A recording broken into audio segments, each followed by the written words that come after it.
grand thème de l'année, c'est la grâce de l'accomplissement et on l'a expliqué.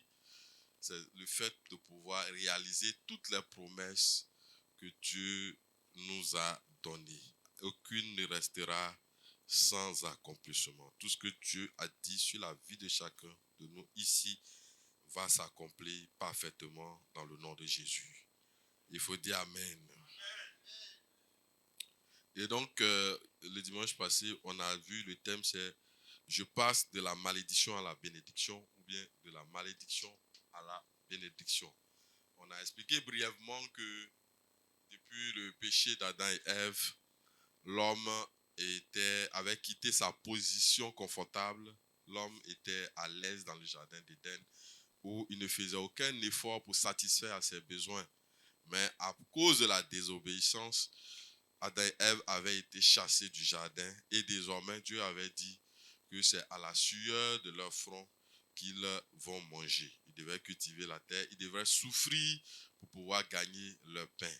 Et la situation s'est empirée avec la loi de Moïse. Quand nous prenons Deutéronome 28 à partir du verset 14 jusqu'au verset 68, tout ça ce sont des malédictions. C'est-à-dire que toutes les fois qu'on désobéit à la parole de Dieu, il y a une malédiction qui s'attache. Et ces malédictions-là étaient nombreuses. On a dit du verset 14 jusqu'au verset 68. Donc tout ça, c'était des malédictions. Et on a vu que c'était horrible. Un homme normal ne peut pas subir de telles malédictions et vivre.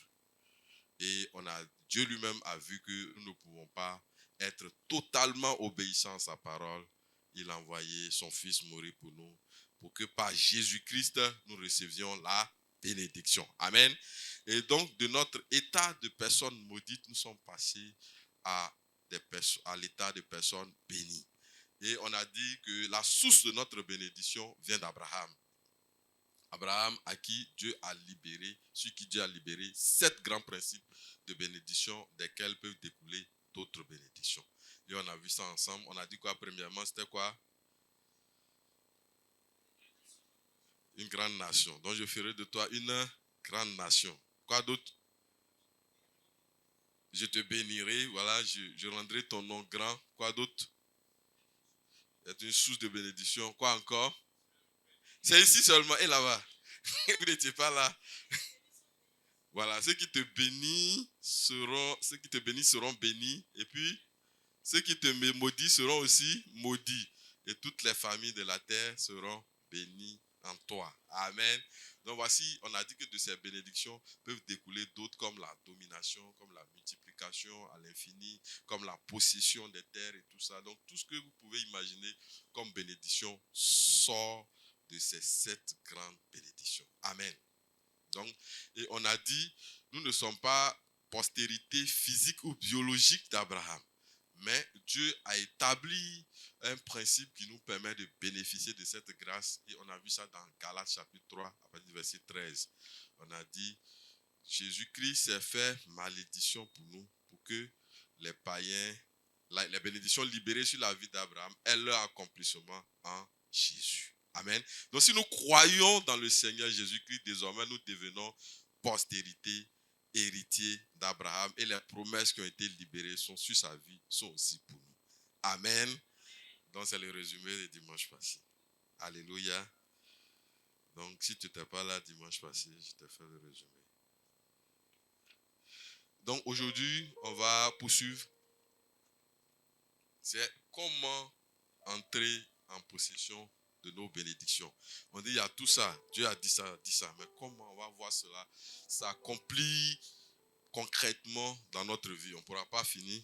Le temps a avancé. On l'a dit tout à l'heure, on a un petit partage. Donc, il est 11,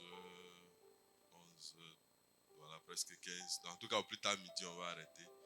On va manger un peu. Donc, je ne vais pas être très long. Mais je vais laisser les choses être conduites par le Saint-Esprit. Amen. Donc, comment entrer en possession de nos bénédictions? Ce que nous devons savoir, d'abord, c'est que Dieu est favorable à ce que nous soyons bénis. Amen.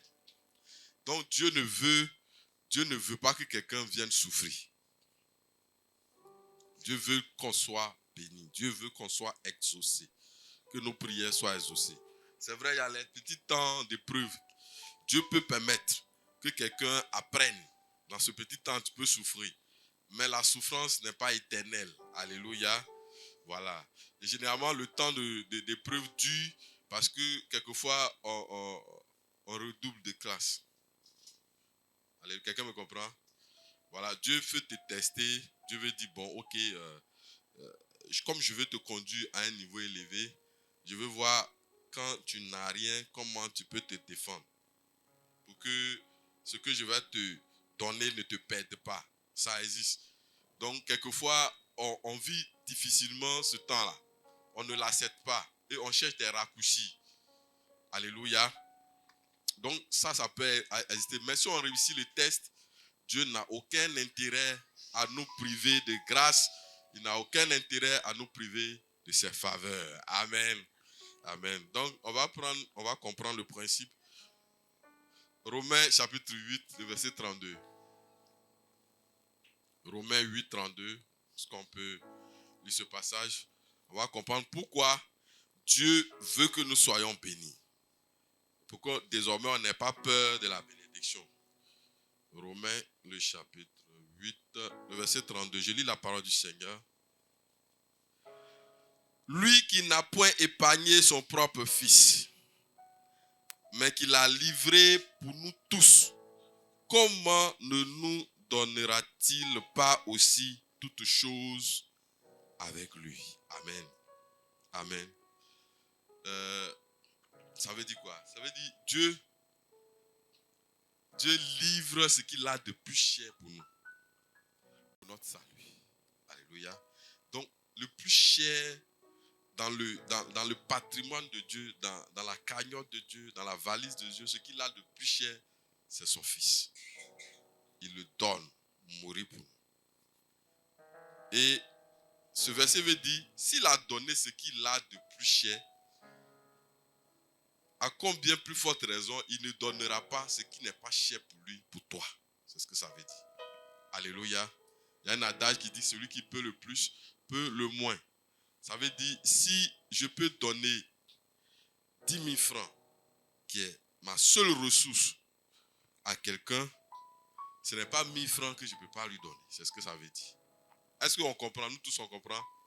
Voilà. Donc, ça veut dire que Dieu, il donne ce qu'il y a de plus cher. C'est Jésus. C'est le salut de ton âme. Ça coûte plus cher dans le monde spirituel que l'argent que tu n'as pas. Ça coûte plus cher que l'enfant que tu n'as pas encore. Ça coûte plus cher que le mari ou la femme que tu cherches. Ça coûte plus cher que le travail que tu cherches. Ça coûte plus cher que la maladie dont tu viens te guérir. Alléluia. Donc, sauver une âme, c'est ce qui coûte le plus cher que toute autre bénédiction. Mais Dieu donne ça. S'il te donne, ça veut dire que les autres ne sont que des choses faciles pour lui. Amen. La Bible dit l'or et l'argent, pendant la richesse par exemple, l'or et l'argent appartiennent à Dieu, quelque chose qui est pour lui. Il peut produire quand il veut et ça ne finit pas. C'est intarissable. Donc comment toi qui es ton enfant, qui est son enfant, il ne peut pas t'en donner. Il n'est pas mauvais et puis on dit qu'il est bon. Si Dieu est bon, pourquoi il va te priver de ce qui ne lui coûte rien? C'est ce que le verset là veut dire. Alléluia. Donc quand on comprend ça, ça veut dire que Dieu même veut que nous soyons bénis. Est-ce que quelqu'un comprend ça? Donc Dieu n'est pas opposé, Dieu n'est pas content de te voir souffrir. Voilà, il faut que tu comprennes ça. Souvent on pense qu'on est saint quand on souffre. On peut être saint quand on souffre, mais on peut être aussi à l'aise et puis être saint. Alléluia. Donc ce n'est pas le principe. Nous on a vu des types de modèles où la sainteté c'est quand on souffre. Donc il faut que ça soit cassé. Alléluia. Il faut qu'on enlève ça de notre mentalité. On peut être sauvé effectivement, mais dans la souffrance, Lazare, le pauvre Lazare.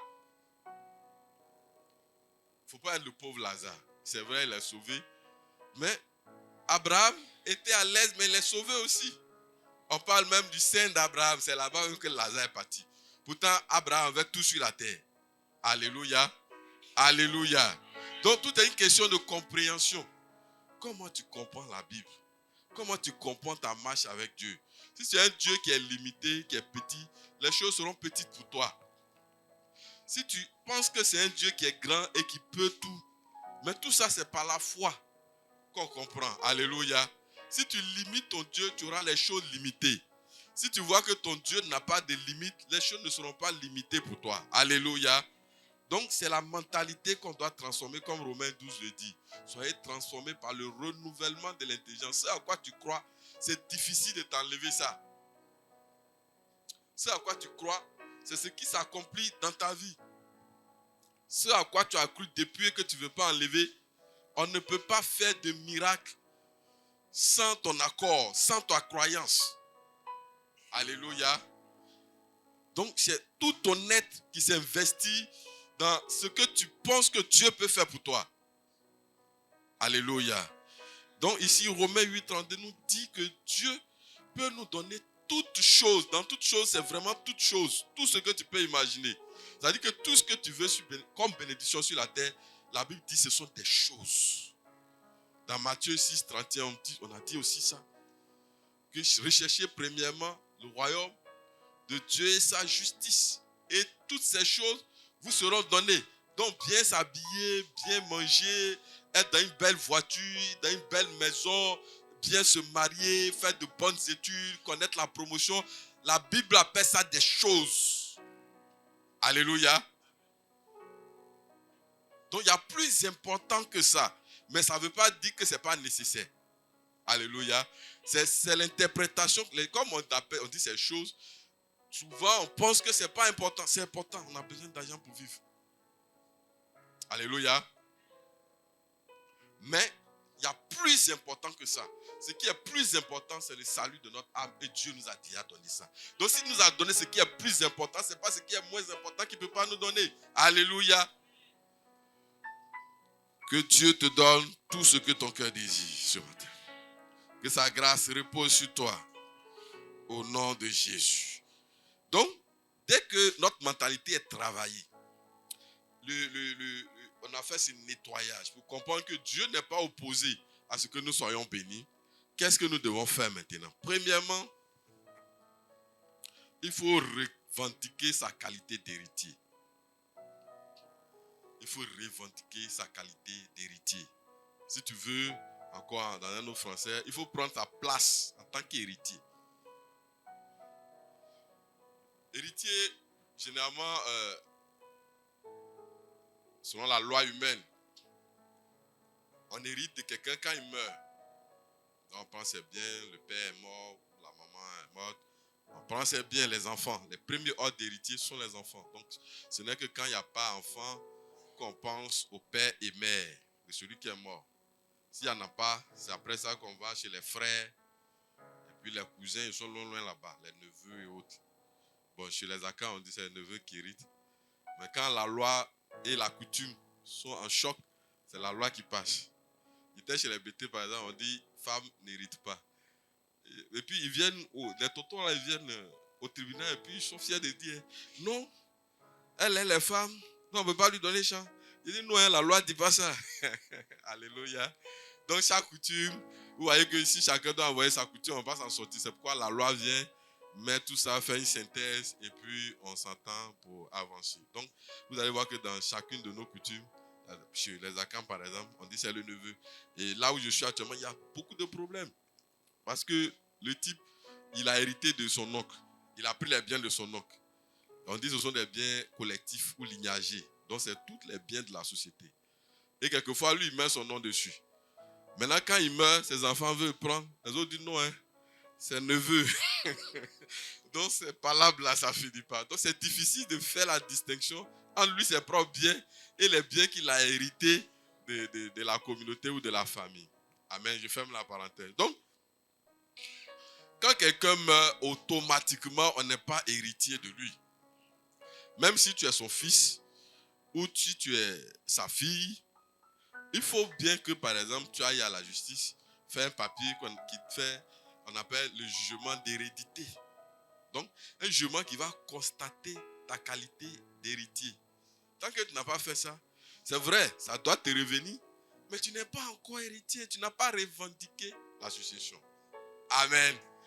La Bible aussi le dit.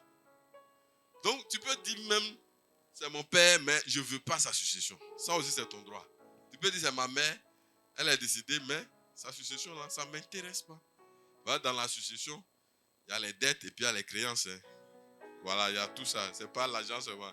Voilà, si les pauvres, tu apprends aussi ces dettes-là, tu vas rembourser.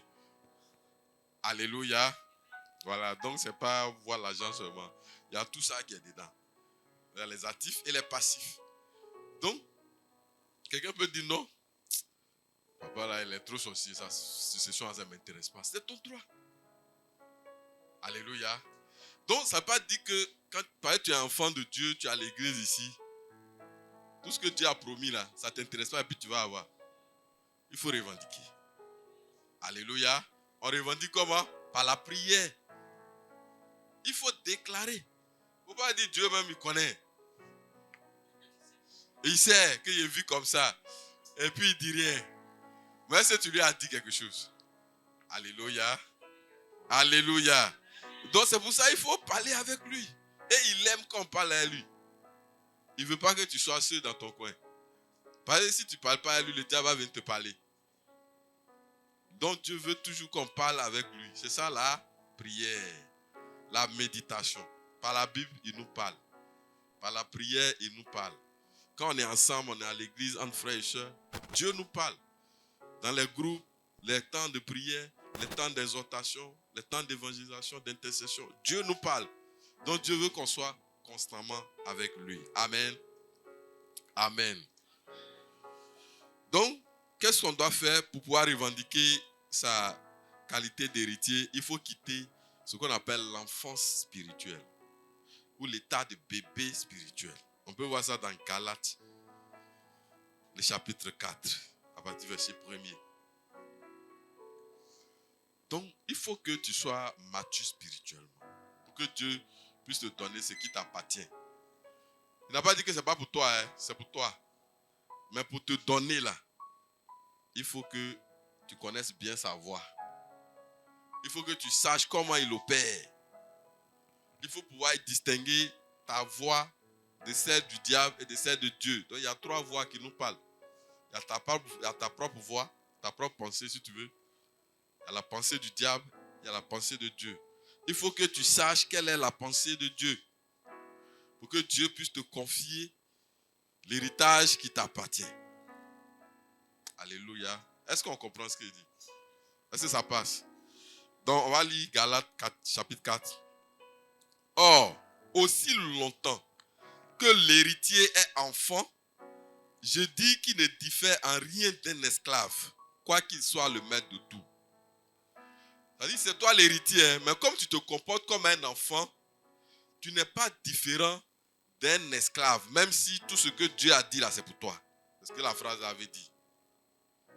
Si tu te comportes comme un enfant dans la maison de Dieu, si tu te comportes comme un bébé spirituel qui est né hier, tu dis merci Seigneur, j'ai bien dormi, j'ai bien mangé. Puis tu dors. Matin, merci Seigneur. C'est-à-dire, tu ne peux même pas faire une prière de 5 minutes, 10 minutes pour dire Seigneur, aujourd'hui, qu'est-ce que tu veux que je fasse pour toi? Je dois sortir. Je pense à telle personne.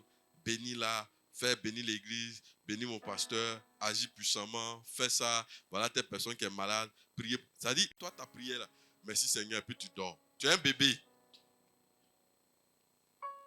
Et si tu es bébé, la Bible dit que dans le monde spirituel, tu n'es pas différent d'un esclave. L'esclave, c'est qui? Il travaille et on ne le paye pas. Tu n'es pas employé. Tu es en bas d'employé même. Employé, lui paye, il travaille et puis on le paye. Mais toi, tu es esclave. Toi, à tout moment, tu te réveilles, tu travailles. Mais à la fin du mois, tu ne donnes rien. C'est ça un esclave. Amen. Donc quand on est bébé spirituel, ça dit que les biens même qui nous appartiennent là, le diable joue avec ça. Je parle à quelqu'un ce matin. Nous devons sortir de l'étape de bébé spirituel au nom de Jésus. Si nous avons grandi dans l'église, nous avons duré dans l'église, nous devons grandir. De la même manière que dans le monde physique, lorsque nous mangeons, nous grandissons. Dans le monde spirituel, nous devons aussi manger la parole de Dieu, manger les choses spirituelles pour aussi grandir. On ne doit pas rester au même niveau. On ne doit pas avoir kwashiorkor spirituel. Vous connaissez kwashiorkor? Le kwashiorkor, je ne sais pas si ça existe encore. Quand on était au CM2, on a étudié ça. On dit que c'est une maladie où tes cheveux se cassent, les cheveux déroulants, et puis bizarre, ton ventre devient un peu ballonné, bizarrement. Bon, bref. On dit c'est quand. Et puis il y a du beriberi aussi, tout ça. On dit tu manges trop de riz, ça donne. Voilà. Donc, voilà. Il ne faut pas être un bébé spirituel, ton ventre est gros, la tête est un peu grosse, et puis tu es mince, et puis tu ne grandis pas bien.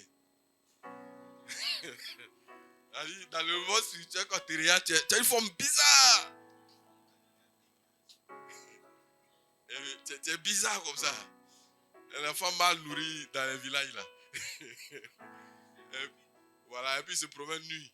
Voilà, ça dit quand on ne prend pas affaire de Dieu là au sérieux, c'est comme ça quand on nous voit dans le monde spirituel, c'est notre forme qu'elle a, c'est vilain. Il faut être joli au nom de Jésus. Alléluia. Donc on doit avancer, on doit grandir spirituellement pour pouvoir entrer en possession des bénédictions que le Seigneur nous réserve. On peut voir le verset 2, Galates 4. Mais il est sous des tuteurs et des administrateurs jusqu'au temps marqué par le Père. Donc ça veut dire quoi? Tant que tu es enfant, bon, même dans la loi, ça dit que c'est vrai, les biens t'appartiennent, mais quand tu n'as pas un certain âge, tu ne peux pas aller à la banque retirer l'argent, par exemple. Même si tu as des milliards en compte, dans un compte bancaire, tu as toujours un tuteur ou un administrateur qui fait les trucs pour toi, en ton nom. Donc tu sais que tu as l'argent, mais tu n'en joues pas en réalité. Tu ne peux pas dire aujourd'hui, là, moi je veux manger sauce graine avec du riz. On dit non, quitte là-bas. Tu es un petit, il faut manger bien cochu. On t'impose ça, alléluia. Donc c'est ça, quand tu es encore bébé spirituel, ça fait rire, mais c'est un peu comme ça. Ce que tu veux là, tu ne peux pas avoir parce que toi-même, tu es bébé dans la présence de Dieu. Sortons de l'état de bébé spirituel au nom de Jésus pour devenir des véritables fils de Dieu. Amen. On va prendre le verset 6 de toujours Galates 4. On va partir verset 6. On va voir comment le fils se comporte. Verset 6. Galates 4, verset 6.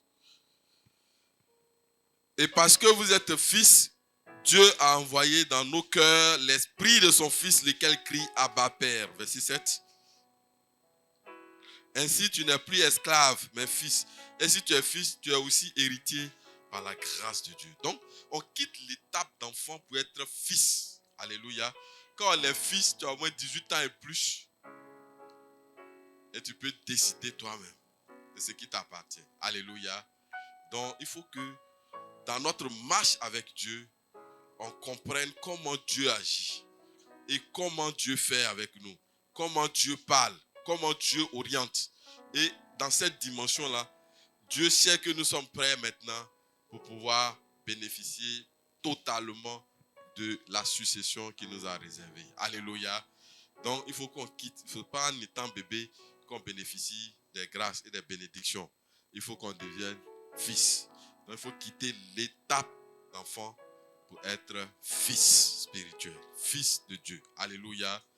Alléluia. Donc ça, c'est la première condition. Deuxièmement, il faut savoir par la foi la promesse infaillible de Dieu. Donc cette promesse ne faillit pas. Donc il faut saisir. Non, c'est pas savoir. Il faut saisir par la foi la promesse infaillible de Dieu. Il faut saisir par la foi la promesse infaillible de Dieu. Le texte général, Hébreux 6, on va dire verset 11. Donc, tout ce qu'on obtient de Dieu, c'est par la foi. C'est pas juste, non, je crois. Non, le diable même croit. Ça dit, cette foi-là, tu vis, tu dors avec. Tu te réveilles, tu dis, même dans ton songe, quand tu te réveilles, tu dis, ça, Dieu a dit, il va faire. Alléluia. Il faut que vous parveniez à l'étape où même, en songe, vous êtes en train de prier. Est-ce que quelqu'un me comprend? Ça dit tu rêves, mais dans les rêves tu pries. Une situation se présente à toi, qu'elle soit bonne ou mauvaise, mais tu es en train de prier, tu es en train d'invoquer le nom de Jésus. Ça veut dire que la foi a commencé à imbiber ton âme et ton être entier. Alléluia. Même dans ton état inconscient, tu sais que ton secours c'est le Seigneur. Si on t'a poursuivi en rêve, que dans le rêve tu n'as pas pu dire le nom de Jésus, c'est qu'il y a un problème dans ta marche avec Dieu. Alléluia. Parce que ça veut dire que tu comptes sur tes propres forces. Or, quand tu es coincé, c'est le nom de Jésus qui est la clé. C'est le nom de Jésus qui délivre. Même si on t'étouffe la nuit, il faut dire Jésus. Vous allez voir que tous ceux qui t'étouffent là vont partir. Parce que ce nom est puissant. La Bible dit que devant le nom de Jésus, tout genou fléchit dans les cieux, sur la terre et sous la terre. Le nom de Jésus est puissant. Et chaque fois que tu quittes ton état d'enfant pour devenir fils, le nom devient encore plus puissant. Souvenez-vous, les fils de Séva, quand ils ont invoqué le nom de Jésus, il y a eu effet ou pas? Il y a eu quelque chose quand même. Mais ce n'était pas fort. Donc, ça veut dire la puissance qu'il y a dans le nom de Jésus dépend de qui l'invoque. Même quand il n'y a rien chez toi, ça fait quelque chose quand même. Tu n'as pas bien compris. Même quand ton état spirituel, tu n'es pas trop sûr, mais le nom de Jésus fait quelque chose quand même. Ça a dérangé les démons qui étaient là. Mais quand ils sont revenus, ils ont vu, il n'y a rien en face et ils les ont chicotés. Mais quand tu deviens fils, le nom non seulement est puissant, mais il n'y a pas de représailles. Parce que l'ennemi ne peut pas revenir. Quelqu'un disait que on ne joue pas, les mouches ne jouent pas avec les plaques chauffantes allumées. Ouais, les trucs qui produisent le feu là. Est-ce que mouche peut aller s'asseoir dessus? Tu brûles. Alléluia. Donc les sorciers ne jouent pas avec un chrétien qui est rempli, qui a la présence constante de Dieu. Alléluia. Donc ils viennent jouer avec ta vie quand toi-même il n'y a rien là. Sinon tu chauffes, tu vas les brûler. Même pour passer sur le toit d'une maison, tu dors, il ne peut pas faire le grand tour. Parce que tu es là et tu produis du feu. Ce matin, que ce soit ton partage au nom de Jésus. Que ce soit ton partage au nom de Jésus. Donc, on va lire Hébreux chapitre 6, verset 11. Si on arrive à 40. Et on est déjà presque. On va faire juste un peu. Et puis, Hébreux 6, 11, je lis. Nous désirons que chacun de vous montre le même zèle pour conserver jusqu'à la fin une pleine espérance. On continue. En sorte que vous ne vous relâchiez point et que vous imitiez ceux qui, par la foi et la persévérance, héritent des promesses. Donc, les éléments qui nous permettent d'hériter de la promesse, c'est la foi et la persévérance. Alléluia. C'est le fait de croire et de dire, ça va venir. Il y a des gens qui signent des contrats, qui imposent des contrats à Dieu. Ils m'ont dans cette église-là. Si dans un an, mon point n'est pas réglé, je quitte. Et puis, effectivement, il s'en va. Mais tu te fais du mal. Alléluia. Ou bien, Seigneur, je m'en vais pour 2 ans.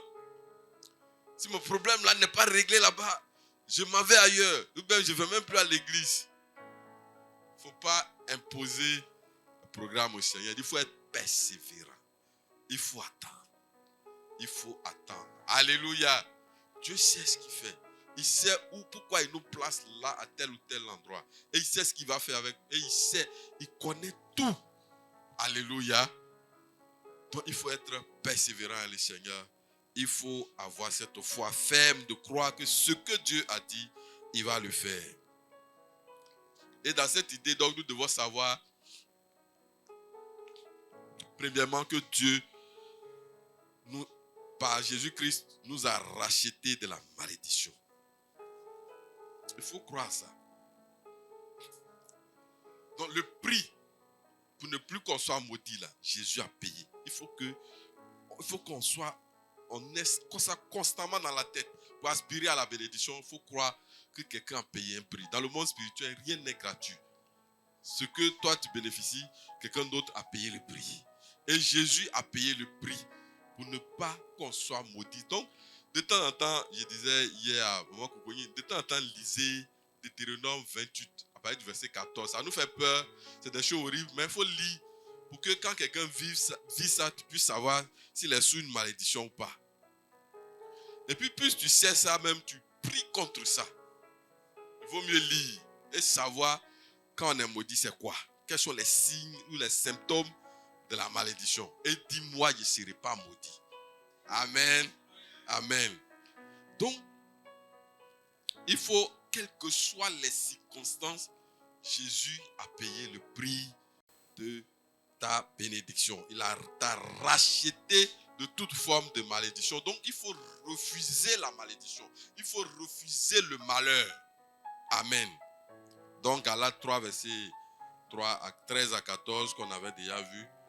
Donc, tu dois avoir ça en tête constamment, que la malédiction, là, vous n'êtes plus camarades. Toi, tu es béni. Et la malédiction est ailleurs. Ce n'est pas chez toi. Deuxièmement, tu dois croire que Jésus-Christ, de riche qu'il était, il s'est fait pauvre pour toi. C'est à cause de toi que Jésus-Christ s'est fait pauvre. Donc, il y a d'abord de la malédiction. Il s'est fait malédiction, il s'est fait aussi pauvre. Donc, tu dois refuser aussi la pauvreté. On ne me dit pas amen.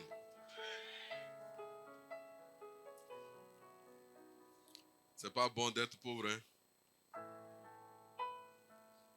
Il y a un homme d'État qui avait dit, à l'indépendance, il dit, je préfère, comment je vais chercher la phrase, il dit, je préfère la pauvreté dans la liberté que l'opulence dans l'esclavage. C'est un pauvre bête libre.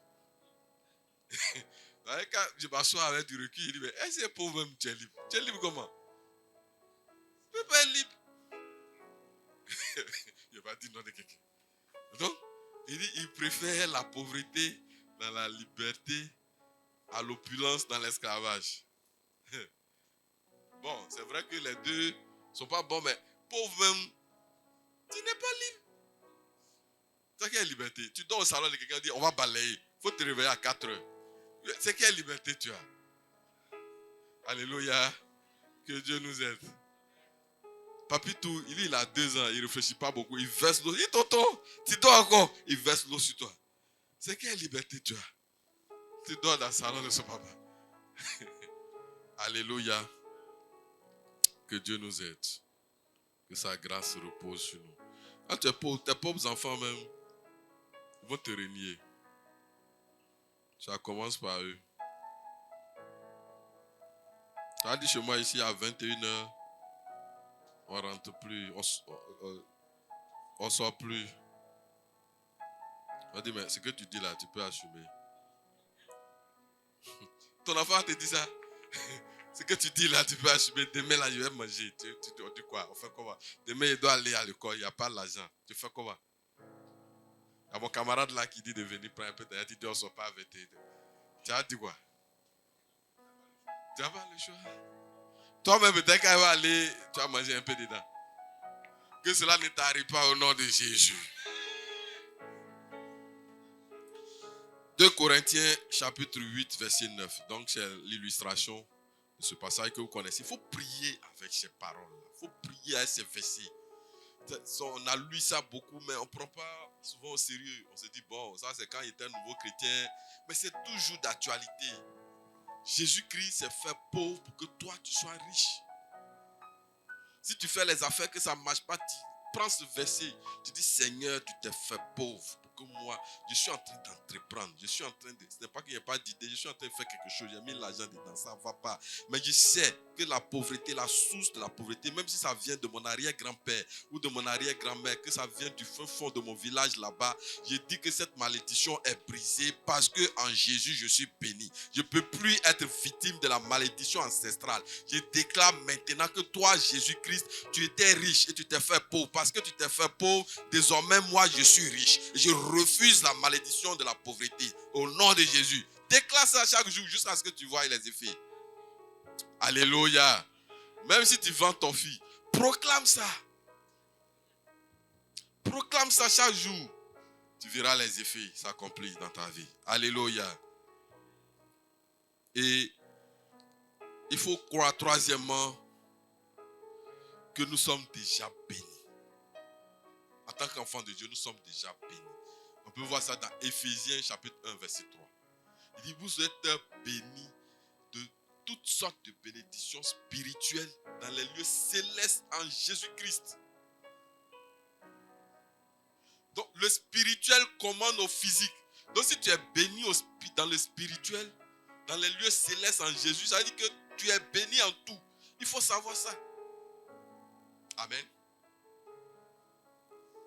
Amen. On dit les gens ont faim. On lit ensemble. On va lire ensemble.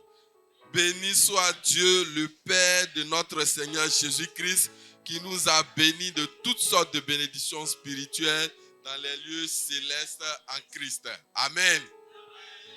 Donc, tu es déjà béni. Même si tu ne vois pas, tu es béni. Balaam ne peut plus te maudire parce que tu es béni.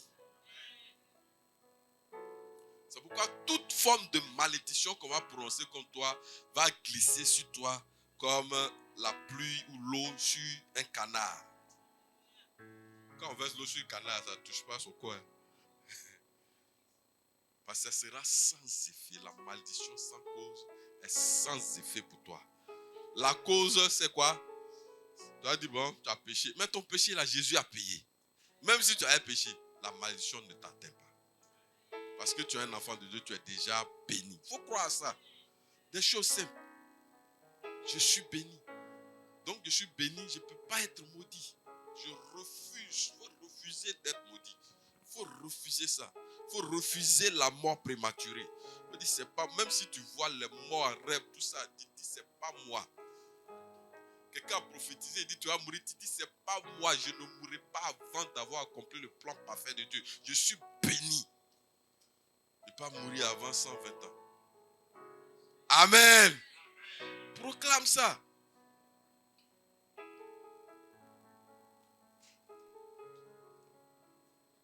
Et puis, il faut demander le transfert effectif de tes bénédictions sur ta vie. Le transfert effectif de la richesse des bénédictions sur ta vie. On va voir ça dans Deutéronome, on va s'arrêter à ça. Dimanche prochain, on va poursuivre. On va voir la délivrance, on va voir comment utiliser la clé que Christ a reçue, les promesses de Dieu. On va voir le fait de confesser les péchés, les abandonner. On va voir les armes offensives de Dieu. On va voir comment briser les malédictions cachées, comment recevoir la restauration. On va voir ça dimanche prochain. Donc, il ne faut pas rater. Il faut venir et inviter d'autres personnes dimanche prochain. Donc, on va terminer par le dernier point. Deutéronome 28, verset 8. Deutéronome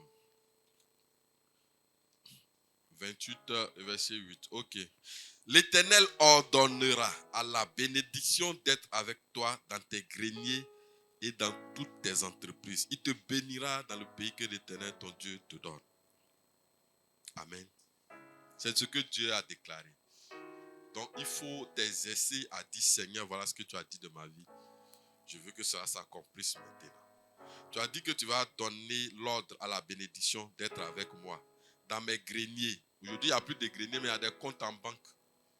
Alléluia. Voilà, là où tu gardes ta nourriture.